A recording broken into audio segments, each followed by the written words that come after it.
Cambridge Practice Tests for IELTS 1 by Vanessa Jakeman and Claire McDowell. Published by Cambridge University Press, 1996. This recording is copyright.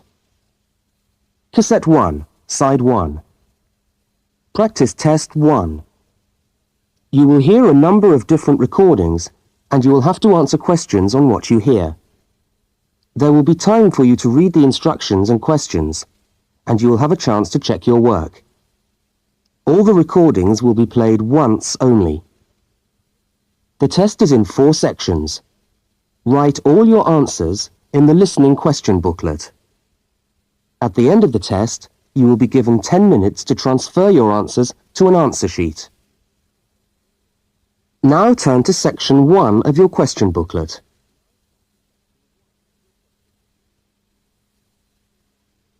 Section 1. You will hear a telephone conversation between a woman and a police officer. First, look at questions 1 to 5. For each of the questions, 4 alternatives are given.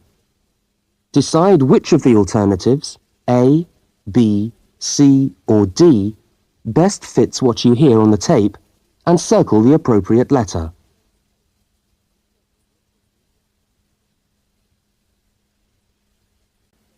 Now we shall begin. You should answer the questions as you listen, because you will not hear the recording a second time. Now listen carefully to the first part of the conversation, and answer questions 1 to 5.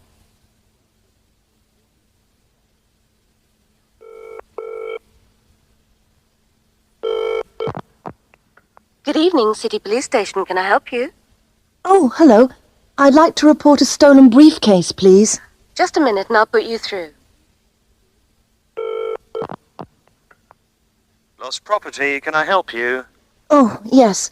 I've had my briefcase stolen. Okay, I'll take some details. Tell me what it looks like, first of all. Well, it's a soft leather one, not a heavy box type like a man's. And how does it close? It's got buckles at the front, 2 of them. They're gold-plated ones. Fine. Was it locked? No, I'm afraid not. Never mind. Any distinguishing features? Pardon? Any marks or badges on it that make it stand out? Only the brand name. And where's that? It's on the back, at the bottom in the left-hand corner. It's saggy. Oh, and there's a scratch. It's quite bad, but small, directly above the brand name. I did it recently, putting it on my bike. Right, got that. So, what did you have inside the briefcase? Well, all my papers from college. It's so frustrating, but thank goodness for computers. I haven't lost them completely. Yes, you're lucky. I had my wallet in my pocket, so I didn't lose that. But there were also my pens, which I got for my birthday, and a novel I was planning to read on the train. Right. Where exactly did you lose the briefcase? Well, I couldn't believe it. I was standing on the platform. It was right next to me. You were holding it? I'd just put it down on the floor, but I could almost feel it beside me. I was watching for my train because sometimes it comes early, and then next time I looked, my briefcase wasn't there. And what time was this? It must have been about 5:20. No, a bit later. I'd say 5:30 because it was just getting crowded and the train normally comes at about 25 to 6. Before they continue their conversation, look at questions 6 to 10.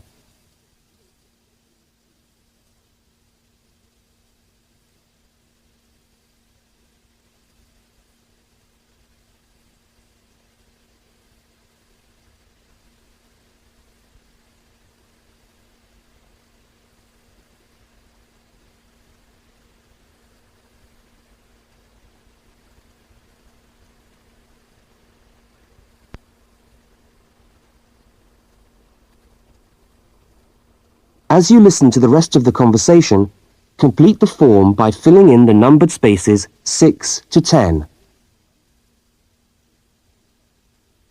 Right, if you'll just give me some personal details. Yes. What name is it? I'm Mary Prescott. Can you spell that? Yes, it's Prescott.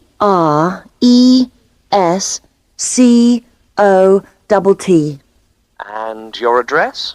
Flat 2, 41 Fountain Road, Canterbury. Fountain Road. Yes, number 41. And have you got a contact telephone number? Yes, it's 752239. 752239. Fine. One last question. What would you say the value of your briefcase is? Including the contents? Yes. Just a rough estimate is fine. Oh, I'm not sure. Well, the briefcase itself is quite new. I bought it last month for £40. I suppose about £65. The contents are worth about £20 or £25 at least. That's fine. Well, if you could come down to the station tomorrow, you can sign this form and have a look at what we've got here. Okay, thanks. Bye. Goodbye.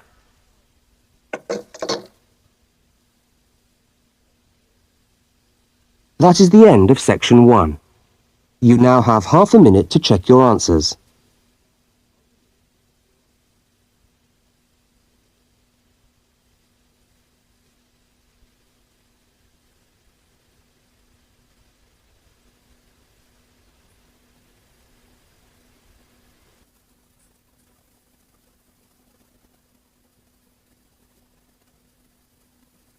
Now turn to section 2.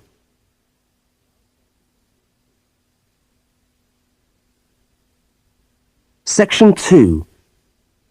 You are going to hear a news report from an Australian radio programme. First, you have some time to look at questions 11 to 13.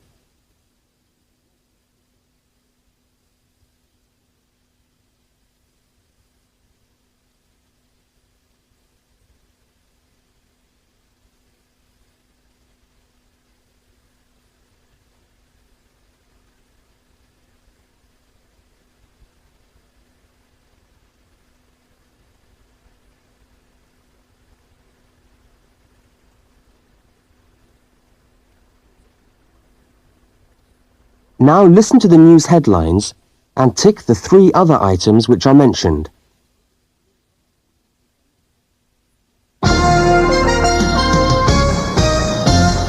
This is the 6 o'clock news for Tuesday the 25th of November. And first the headlines. The Prime Minister has promised to help the drought-stricken farmers in the northern part of the country who haven't seen rain for nearly 2 years. And in Sydney, a group of school children are successfully rescued from a plane which landed in the sea shortly after takeoff. Transport workers are on strike in Melbourne over a pay claim, and the strike looks set to spread to other states. And on a fashionable note, there's to be a new look for the staff of Qantas, Australia's national airline. Now you have some time to look at questions 14 to 21.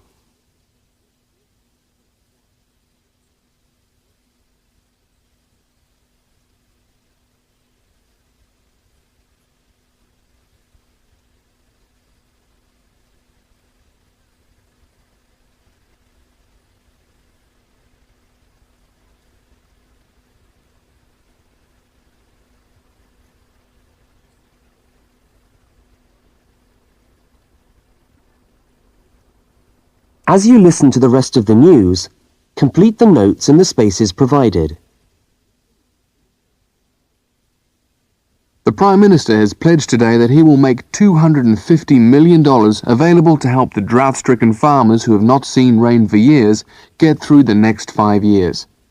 Money that was to have been spent on the restructuring of Sydney's road system has been reallocated to what the Prime Minister described as a more worthy cause. Farmers are to receive financial assistance to help see them through the worst drought in over 50 years.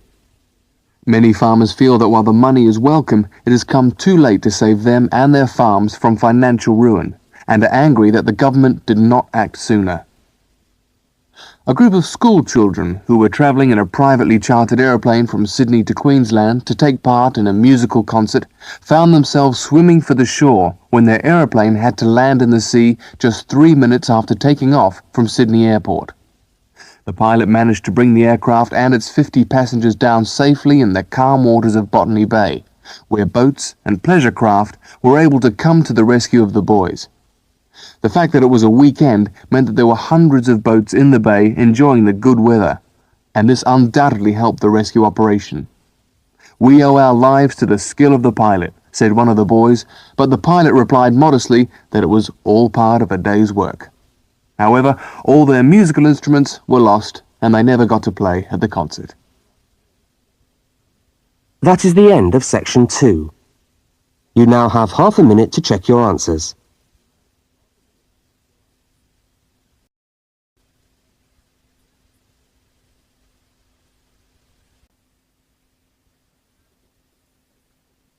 Now turn to section 3.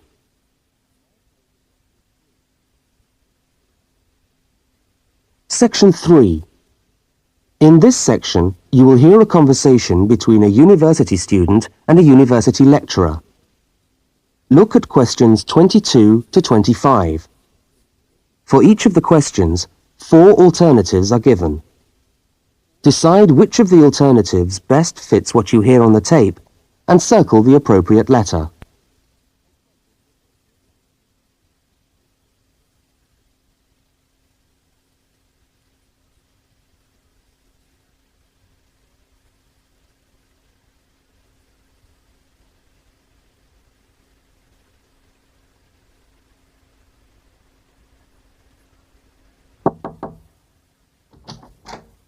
Hello.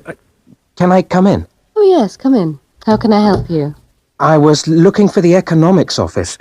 I've been all over the arts faculty building looking for it, but I could only find the School of Accounting and Economic History. Is this the right place? Yes, this is the School of Economics. Oh, good. I'm a new student, and I was wondering if someone could give me some information. Well, I might be able to help. I lecture on that program. What do you need to know? Well, quite a few things, actually. Firstly, how many lectures a week do I have to attend? Well, the Economics 1 course is a double unit. So there are 2 lectures a week and 1 tutorial. The lectures are scheduled for Tuesday and Thursday. What time? Let me see. You know, this information is all in the handout, which you should have received yesterday at the orientation meeting. Was there a meeting yesterday? I didn't know about that. No one mentioned... Yes, there was. But never mind. Now, lectures are at 4 in the afternoon. 4's a bit late. I've got a part-time job that starts at 4:30. Well, you can't be in 2 places at once, can you? And attendance at lectures is necessary. We expect at least 90% attendance at this university, you know. 90%? That's high. Do they enforce that rule? Yes, we do. We're pretty strict about it, actually. And what times have been set down for the tutorials? Do you have that information? That's a very well-attended course, so there's a number of tutorial times. Monday, Wednesday and Friday, all at 9 o'clock. Yours will be allocated at the first lecture. Can't I choose the time? Maybe, maybe not. You'll have to talk to the lecturer on the course. Dr. Roberts is his name. Oh, okay. Now look at questions 26 to 31.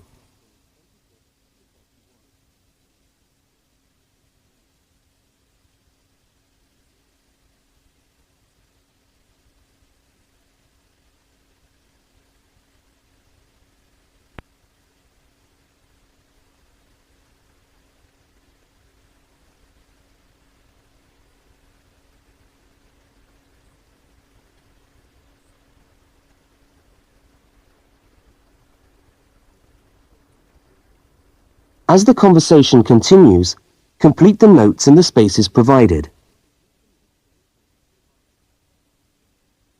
Anything else I can help you with while you're here? Well, yes, actually. Do you know what the course requirements are? I mean, how much work is expected for this course? Well, you have to complete a tutorial paper. What does that involve? Well, it's a piece of work on a given topic based on some set reading texts. You'll have to give a small talk to your tutorial group. How long does that have to be? Oh, about 25 minutes usually. I have to talk for 25 minutes? Yes, that's right. And then you have to write up your piece of work and give it to the lecturer to be marked. Right. And is that all? No, you also have to complete a 3,000-word essay on a topic. Can I choose the topic? Yes, usually you can. Right. That shouldn't be too bad. And in addition to that, there is an exam. An exam? What sort of exam? Well, it's an open book exam. Does that mean I can have the textbook with me during the exam? Yes, that's right. And can you give me any idea about the content of the first year of economics, so that I can get into some reading? Well, you'll be getting a reading list next week when lectures start. All the books are in the library. Yes, but won't everyone else take them out as soon as they get the reading list too? Well, yes, they might. But most of the important ones are held in closed reserve. That's a part of the library where you can go to read books, but you can't take them out of the building. What did you call that section of the library? Closed reserve. However, we do recommend that you buy the core books. You'll find them useful and you'll need them for the exam. Yes, I suppose I will. But what is the focus of the course? Well, the course at this university has a vocational focus. That is, a focus on preparing its graduates for work. So we're orientated very much towards employment. Oh, so my chances of getting a job are good. Well, provided you get good results.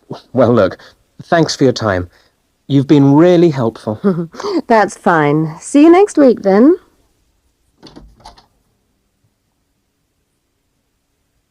That is the end of section 3. You now have half a minute to check your answers.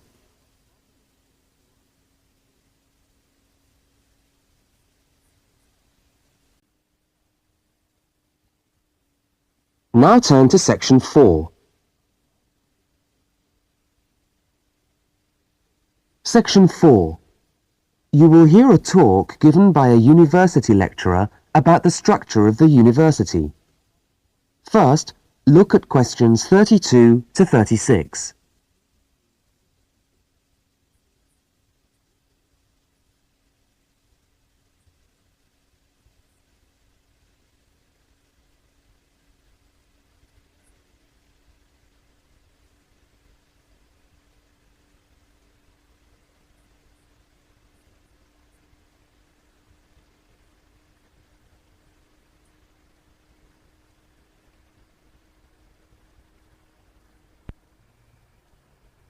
Now listen and answer questions 32 to 36.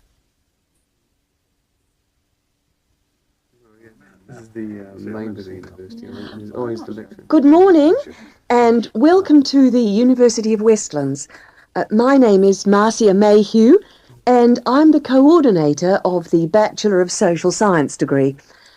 This morning I'd like to tell you about the structure of the university and about some of the requirements of the degree that you're about to enter. The Bachelor of Social Science is in one faculty within the university. That is the faculty where I work, known as Arts and Social Sciences. Here on this campus we also have the faculties of Architecture, Law and Science and Technology, among others. It's important to know something about the structure of the faculty because as you go through your course, you may need to call on members of the staff to help you. At the top of the faculty, we have a dean, and below the dean, we have 3 divisions. Each division has a divisional head, and your degree is located in the Division of Social Sciences. Within each of the divisions, there are the departments, and each of these offers the different degrees. For instance, 2 of the departments which offer the major subjects for your award are sociology and psychology. Each has a departmental head, but for practical purposes, the people you are going to see the most of are myself as coordinator of the Social Sciences degree and the actual lecturers who are teaching the subjects that you are taking. For instance, in the first semester, you'll be doing 4 subjects: psychology, sociology, history, and economics. If you have any problems or difficulties, not that I'm anticipating you will, but you never know, then you should go and see your lecturers. For instance, you may find that you can't meet a deadline for an essay, or perhaps you're having problems with attendance. These seem to be the 2 most common problems that students face.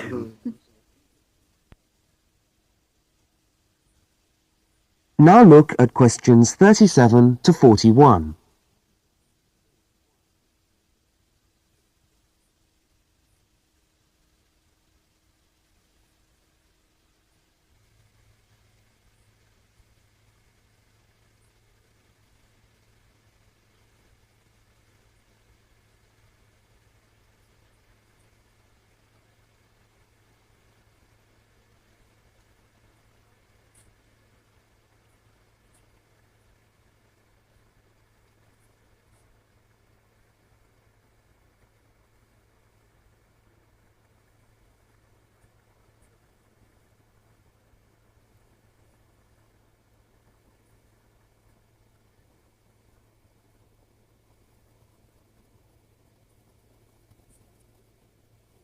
As you listen to the rest of the talk, answer the questions 37 to 41.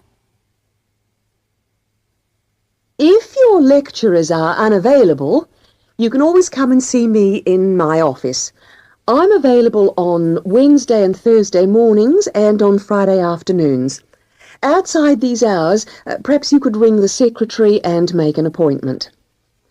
Now, you'll note that all of the subjects which you undertake in the first year are composed of lectures and tutorials. A lecture is about an hour long, and a tutorial usually runs for about 2 hours. A lecture is rather like what I'm doing now, where one person will talk to all of you together on a subject. Now, we do ask you to try to attend the lectures. A tutorial is perhaps where most of the learning occurs at a university. You will be divided into groups of between 12 and 15 students, and each week one of you will have to present a piece of work to the group as a whole, and then the group will discuss what you've said. It's this discussion, this exchange of ideas, which really constitutes the basis of university learning, in my view. Listening to lectures in many ways is just giving you information that you could access for yourself in the library. But the discussion at the tutorial is very important. This doesn't mean that you shouldn't go to the lectures, though. Other factors to be particularly concerned about are the structure of essays and delivery of written material. And in particular, I would like to mention the question of plagiarism. Plagiarism is taking other people's work without acknowledging it. That is, without saying where it comes from. Now, of course, all essays are based on research done by other people, but you must remember to attribute the work to the original writer. And while it's a good idea to work with other people, don't hand in work which is exactly the same as your friend's work, because we will notice. If you don't acknowledge the source of your information, then you run the risk of failing the subject, or in very serious cases, you might be denied entry to the university. Last but not least, stay in touch with us. If things are getting you down, don't go and hide. Come and talk to us about it. That's what we're here for. Right. Thank you very much for coming along today.